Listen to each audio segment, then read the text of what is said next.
নমস্কার, আমি সমিতা শাস্ত্রী। আজকে আবার আপনাদের কাছে এসেছি একটা নতুন বিষয় নিয়ে আলোচনা করতে, এবং খুবই গুরুত্বপূর্ণ বিষয়।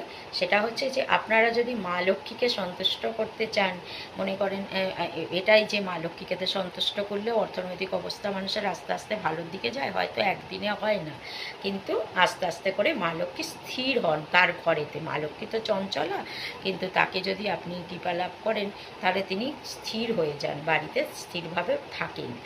তো সেই জন্য আপনাকে কি করতে হবে? তো আপনি যদি ও মা লক্ষ্মীকে স্থির করতে চান, তাহলে আপনার বাড়ির অঙ্গনে, মানে বাড়ির দরজার কাছে দুটো কলা গাছ পুঁতবেন। এবার কলা গাছ দুটো যখন আস্তে আস্তে করে বড় হবে, প্রতিদিন তাতে জল দেবেন, সকালে বিকেলে জল দেবেন। আর প্রতিদিন সকালে বিকেলে ঘিয়ের প্রদীপ ওই কলা গাছের নিচে কিন্তু রাখবেন। এটা যদি আপনারা করতে পারেন নিয়ম মতো, আপনাদের কিন্তু অর্থনৈতিক অবস্থা অনেক উন্নতি হবে, এবং মা লক্ষ্মী কিন্তু আপনার উপর অনেক সন্তুষ্ট হবে। তো আপনারা করুন, ভালো থাকুন।